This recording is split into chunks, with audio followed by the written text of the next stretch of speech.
Hello, beautiful souls. I want you to quiet all the noise for a moment. I want you to lean in, because what I'm about to say may stir something inside you, and that is the point. Have you ever felt alone, left out in a space where you wondered, why am I here? Where are the people? Where is the blessing? I know that feeling.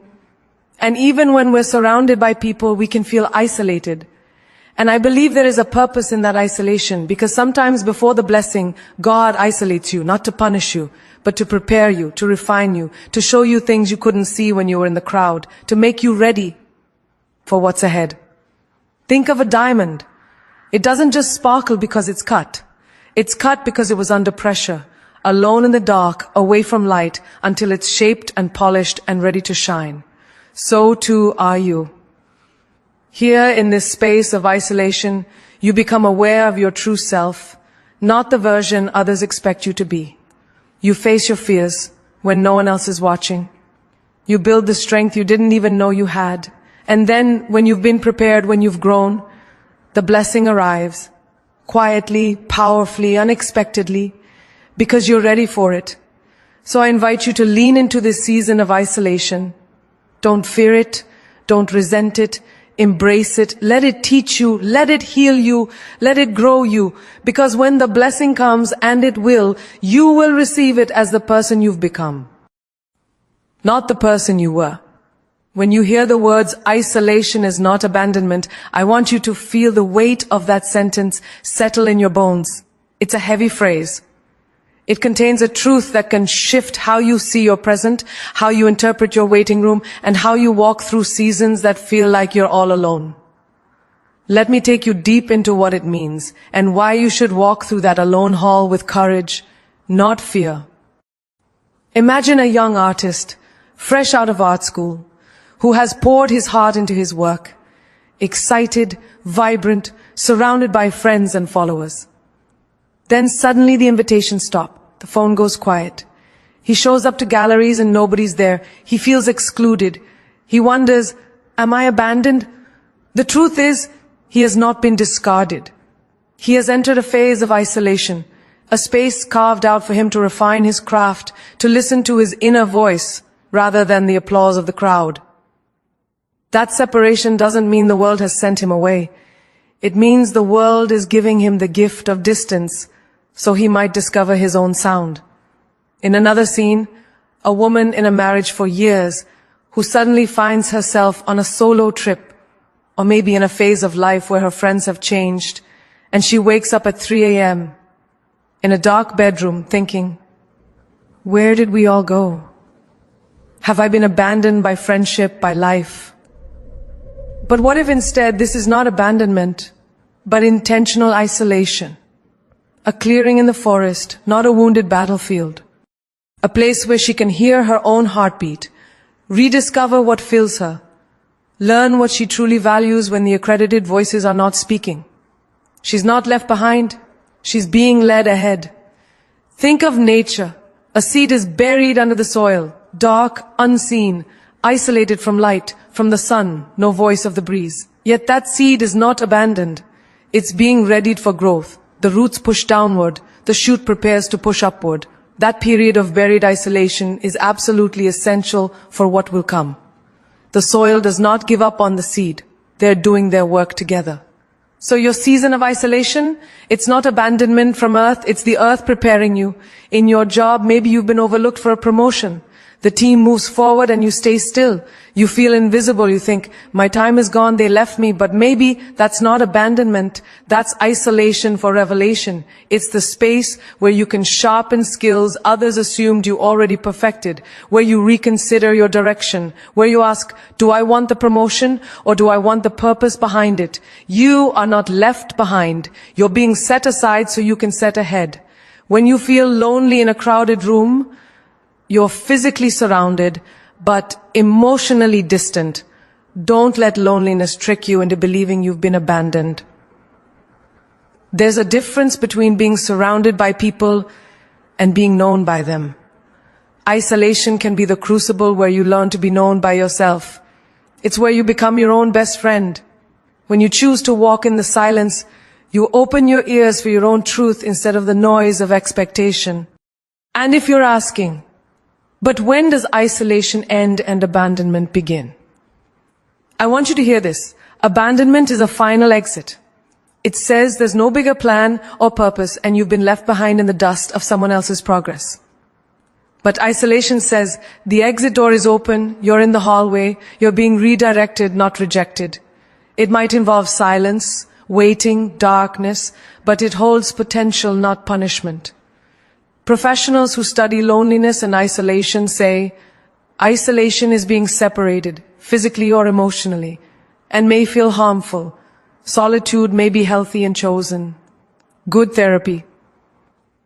So when you sit at your desk, waiting, when you stare at your screen with no messages, when your phone rings less and fewer people ask you how you are, hear this, you are not abandoned. You are being refined. When the child sits in the corner of the playground watching the others run thinking, no one wanted me, I want that child to hear you were not abandoned. You were quietly being taught how to hold your own in the silent spaces. You were being trained in your own strength, your own story. When the friend group changes and you find yourself showing up solo and it feels like you're the odd one out, take a breath and know you are not being left, you are being released. Released to find new people, deeper connections, people aligned with a new version of you. And when you imagine the divine, we talk about a power who sees, who knows, who plans. You might wonder, if God sees me, why am I here in nothingness? Maybe because you're exactly where you must be so that you see Him. Not in crowds, not in noise, but in quiet. Not through many voices, but through one stillness. Not in applause, but in alignment. The divine doesn't show up in all the moments we expect, often shows up in the moments we don't. Isolation then becomes the microphone of your soul, not the megaphone of the world. Isolation is the forge. It yields iron-willed courage. It births clarity. It calls your name when no one else audible does. And when you emerge, when you step back into the world, you will not walk in as the same person who entered. You will carry the wisdom of being alone, the knowing of your own heart, the scars that speak your story, and the strength that only comes from the unseen work.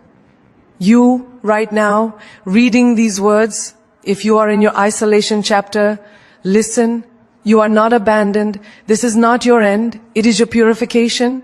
It is your preparation. It is the moment when your foundation is being poured, the moment when your compass is being calibrated, the moment when your voice is being refined, so that when you speak, you will sound like your truth, not someone else's echo. When you step into a quiet room, turn off the noise of your phone and your calendar, and just sit with yourself, you'll discover that the greatest conversation waiting for you is the one inside. Reflection becomes your mirror. Not a mirror that shows you the polished version you wish to be, but the one that shows you raw, real, unfiltered, and in that rawness lies your power. Picture a girl standing before the mirror at 6 a.m., no makeup, hair unbrushed, just her. She's tired. She's carrying yesterday's disappointment. She looks at herself and whispers, "Who are you now?" In that moment of stillness, she doesn't just see a face. She sees choices she made, words she said, actions she skipped. She sees strength hiding under fatigue, grief lingering behind a forced smile. Reflection asks, what are you hiding from yourself? Not to shame you, but to awaken you. Imagine a young professional finishing his first big job and realizing the praise he chased didn't fill him. He walks into his empty apartment, the echo of the elevator still in his ears, and for the first time asks, why did I choose this career path? Was it my dream or someone else's expectation? In that pause, he finds his own voice. What he sees in that mirror of reflection is not just the suit he wears, but the man he has become or is becoming. That seeing is powerful. According to psychologists, self-reflection is the process of examining one's thoughts, feelings, and actions in order to foster self-awareness and personal growth. Consider a married couple. The wife sits in her car after dropping the kids off and just allows her mind to roam. She remembers when they met, how they laughed nearly every day, how love sparked easily. But now the spark is faint. She asks quietly, what changed? Did I change? Did we stop speaking? That's the mirror of reflection. She sees not the other person's flaws but her own reactions, the unspoken resentments, the silence she accepted, the boundaries she surrendered. Reflection becomes the compass pointing back to truth. And for the entrepreneur who launches a business that soars only to crash under market pressure, there's a moment of solitude in the dark office. The lights are off. The numbers are worse than expected. The team is quiet. He sits and wonders, was this idea really mine or a copy of what everyone else was doing? Where did I lose authenticity? That question breaks him open so he can be rebuilt. Reflection calls you out, but gently. It gives the chance to align what you do with who you are. When you look in your mirror of reflection and say, I'm afraid, that's when you're doing it right. Because bravery isn't absence of fear. It is acknowledgement. And reflection tells you, here is your fear. What will you do with it? Don't skirt around your fear. Don't pretend you're not tired. Don't keep lighting smiles for cameras while your soul sits in the dark. Reflection doesn't demand perfection. It demands honesty. One morning you might wake up and ask, what habits have I let define me? Maybe the habit is scrolling on your phone instead of reading. Maybe it's reacting with anger instead of pausing. Maybe it's not showing up for your own dreams because you were busy fulfilling someone else's. Reflection becomes the mirror that asks, did you live your life or someone else's version of your life? According to research, deeper self-reflection boosts emotional intelligence, decision-making, self-awareness. There was a teacher who, when the day was done, sat in her classroom after the students left. She looked at the drawings hung on the walls, the empty chairs, the chalk dust in the board corners. She asked herself, am I inspiring them or just instructing them? Are they learning what I think they should or what they need? That moment of reflection shifted her teaching. She changed how she listened. She changed how she posed questions. She became the mirror that allowed her students to reflect back themselves. And then there's quiet pain in isolation. You might feel unseen. You might feel like you're standing alone. But in that solitude, you get to look at your reflection and realize you were never truly alone. You were having a meeting with your soul. You were looking in the mirror of your own becoming. The therapists say self-reflection is not self-obsession, it's self-care. Think about the athlete who loses the game. The crowd leaves. The locker room is empty. He sits on the bench, head bowed, towel around his neck. He feels humiliation. But in the quiet, he asks, did I train my mind as much as my body? Did I listen when I was told to rest, or did I push because others expected more? That reflection changes his next season. It changes his preparation. It changes his heart. So when you stand in front of your reflection, what will you see? The version you show the world, or the version you hide from the world? What if you allowed yourself to see what you've become and embraced it? Not because it's perfect, but because it's true. Because truth builds and lies crumble. You don't have to know all the answers. Reflection doesn't expect you to. It just expects you to look. And when you look, you'll see patterns. Maybe you react too fast. Maybe you stay too late. Maybe you love too cautiously. Maybe you speak too softly. These reflections aren't flaws, they are clues. Clues about what you value, what you fear, what you long for. One day you might realize the mirror you avoided was the one showing your worth, not your flaws. The mirror you feared was the one holding your future self. When you embrace the reflection, you begin to lead yourself instead of being led by others' opinions. You begin to choose your steps.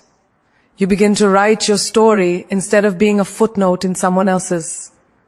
In the mirror of reflection, you'll see the fractures, but also the light shining through them. You'll see scars, but also the strength those scars birthed.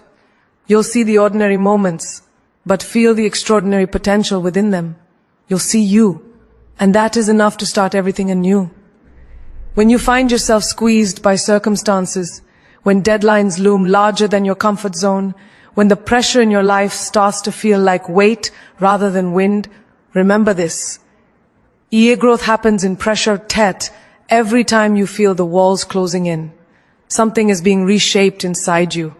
Let me take you on a journey through that transformation, through real-life echoes and heart-pounding dialogue that might wake you up to what you are becoming.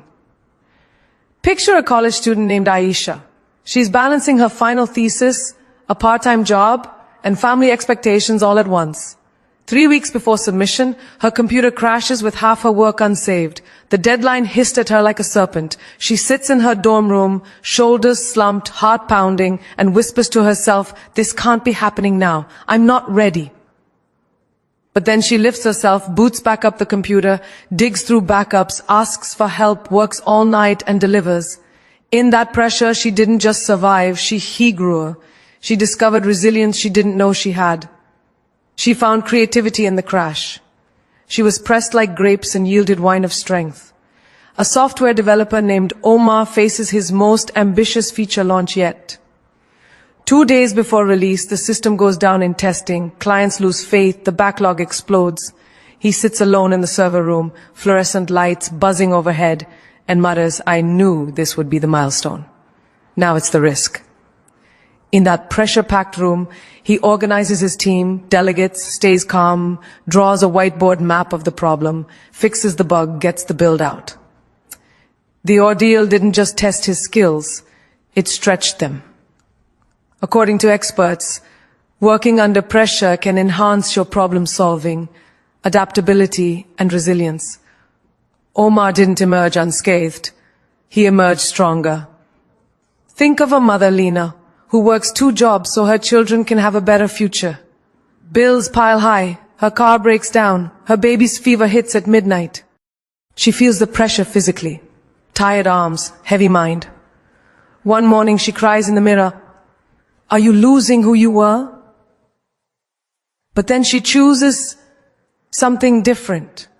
She takes that pressure, that grinding pain, and she becomes gentler in her tone, more steadfast in her steps. She grows, not in fame, not in applause, but in quiet, unseen strength that roots her family deeper. Consider the gardener's metaphor. A bamboo stalk spends years underground, invisible in pressure, no sunlight, cold, dark soil. Then suddenly it shoots up 40 feet in weeks. The pressure underground built a root system unseen, a foundation invisible. So when you feel the push, the squeeze, that's the soil doing its work. Pressure is not punishment, it's preparation. When you're in the middle of an argument at work, an unexpected change of team, a restructure, when you feel your roles blur, your identity wobble, your certainty crack, you might think, "This is unfair." Yet it's in these moments that you grow, you learn new roles, you learn to communicate differently, you discover hidden voice, unseen talents, you discover not just what you can do, but who you can become under fire. Here's a dialogue I want you to hear. You. Why is this happening to me? I'm drowning. Pressure, I am the forge. You, I don't want to be changed, I just want to survive. Pressure, I will not let you stay the same. You, it hurts. Pressure, yes. And growth demands stretching.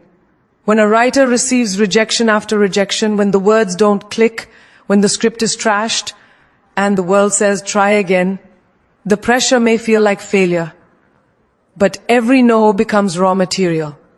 The writer uses the scraps, the bruises, the feedback, the defeat, and then writes the script that breaks through. Pressure fuels refinement. It knocks off the chaff. A small business owner named Samir opens a cafe. Storms hit, supplies fail, rent hikes, customers complain. He sits in the back room, cleaning tables at midnight thinking, "This is not the dream I signed up for."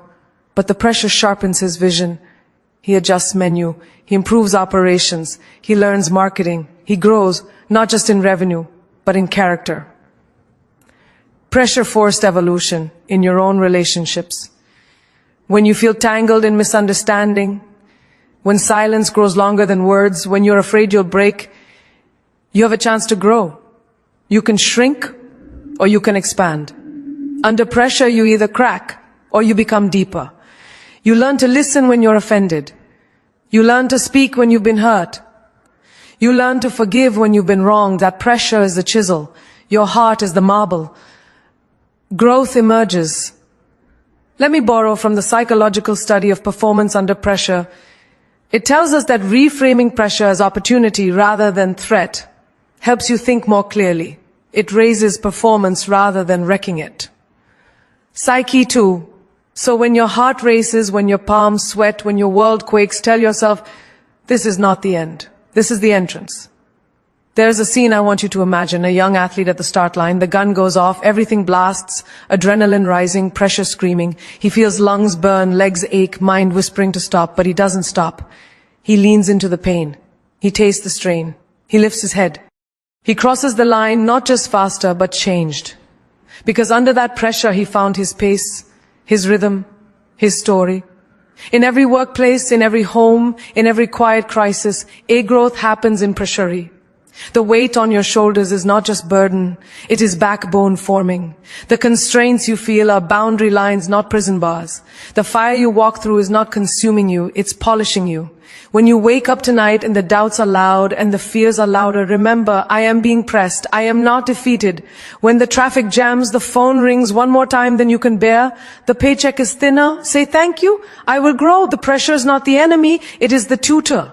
And you are the student willing to rise. So let every drop of sweat, every moment of fear, every heart-skipping beat in overwhelming days be your proof that you are alive and being transformed.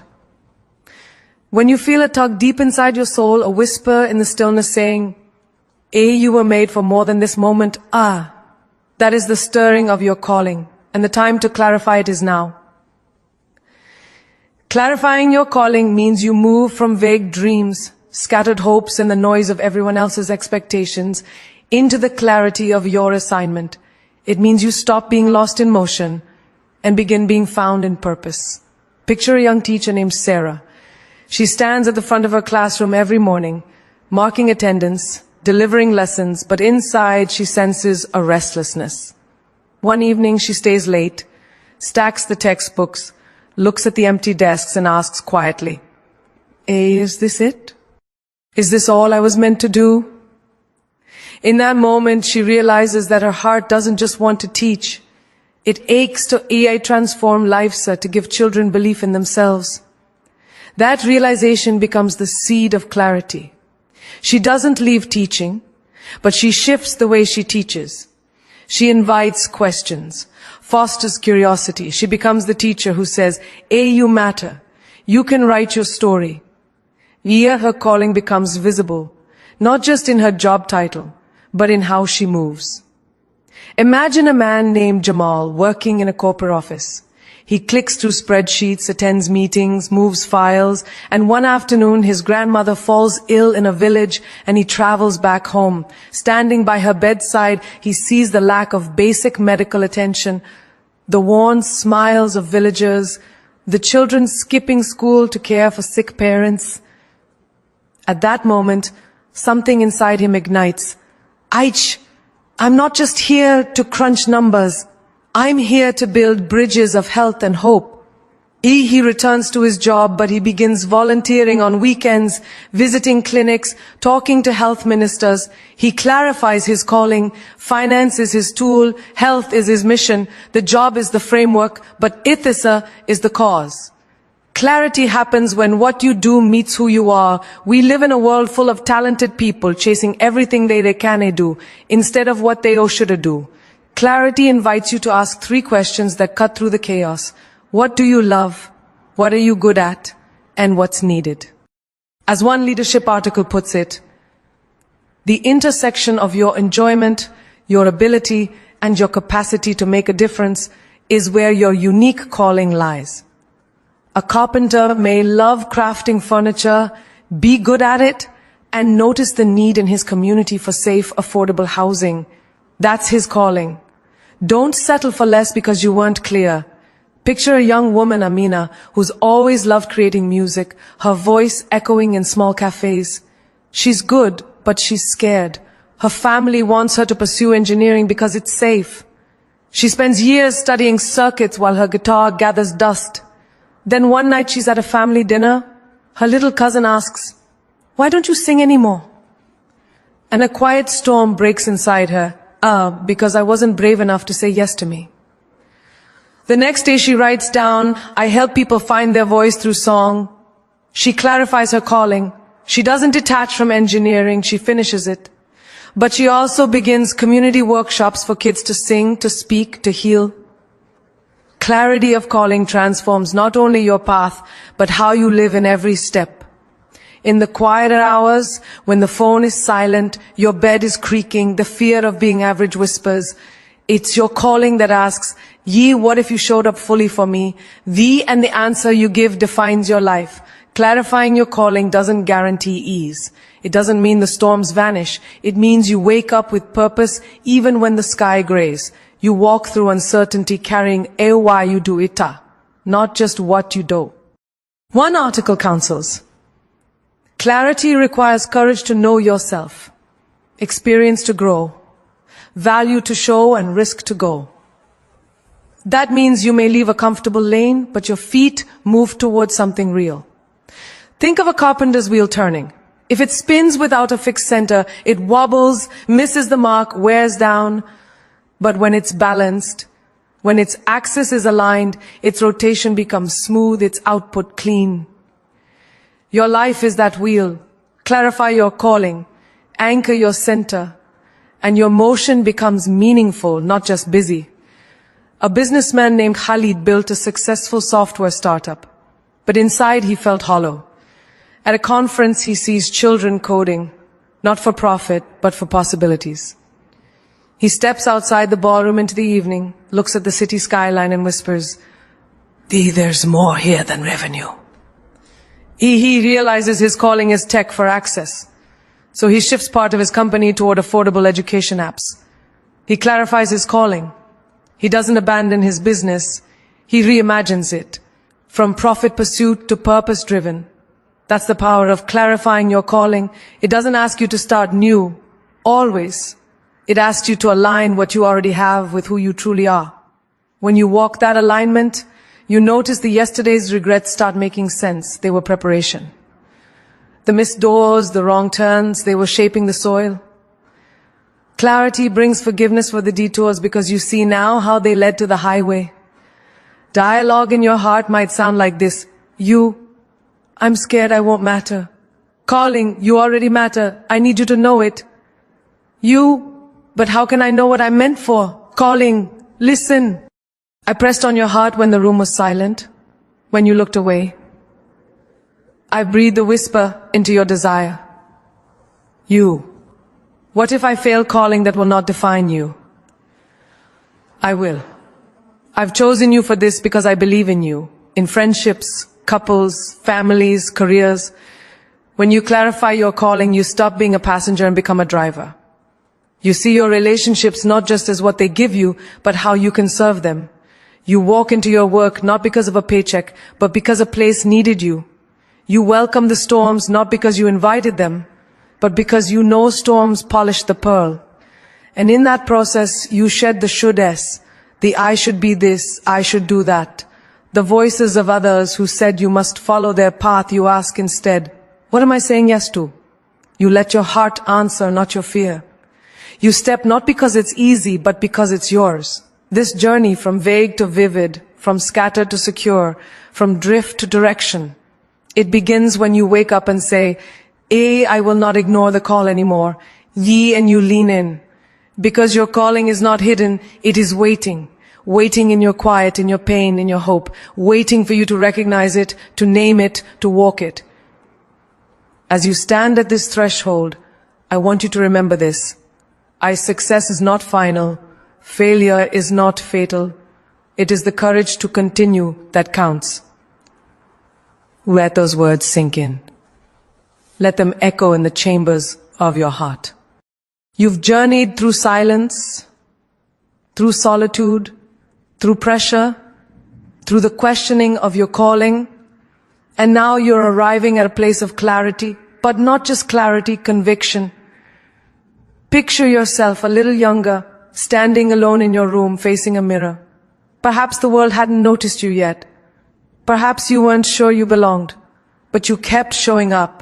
You kept asking the question, why am I here? Who am I meant to be? E, and now you know the voice that called you, though faint at first, and you've answered it. Be the change that you wish to see in the world. Want you to live that line, not tomorrow, not when you're ready, right here, right now. Because the person who is waiting for you to show up is you. The dream that's been whispering, you can A, is right behind your fear, waiting for your stride. You might say, what if I stumble? What if I fail? Remember this, the road to success and the road to failure are almost exactly the same. Your stumbles are not the end. They are the prelude. Every tear, every unanswered prayer, every shut door, they were not the world rejecting you. They were you being prepared to run with open arms when the blessing arrives. Believe you can, and you're halfway there. When you believe in the purpose inside you, you shift from what if to what can. Your faith becomes your compass, not your fear. Your courage becomes your language, not your silence. Let your calling be your anchor on the stormiest sea. The noise around you might clash, the opinions, the expectations, the years that tricked you into settling, but you will not settle anymore. You will step forward because the voice that whispered to you in the darkness is louder now, and you've chosen to listen. Do not be embarrassed by your failures. Learn from them and start again. You carry wisdom in your scar. You carry hope in your ache. What you walked through is not damage, it's depth. And depth is not the absence of pain, it's the presence of meaning forged by the very pressure that could have broken you. In the next chapter, the one you're about to write, let your life say, Ye overcame the silence so I could hear the still small voice. I endured the isolation so I could stand in full sight. I faced the pressure so I could walk in purpose. And so to each one of you listening, reading, believing, when you walk into your blessing, let it not just be about celebration. Let it be about transformation. Because the person you become in the waiting is far more valuable than the reward you receive. Here's your line. You work hard in silence. Let your success be your noise. Yea, let your impact speak. Let your legacy whisper in the hearts you touch, not just in the applause you gather. So rise. Rise with the conviction that you were not hidden. You were being shaped. Rise with the resolve that you won't carry your past as baggage but as ballast, free yet firm. Rise with the promise you've made to yourself you will answer the call, because this is your moment, not just to step into blessing, but to step into being the person worthy of blessing.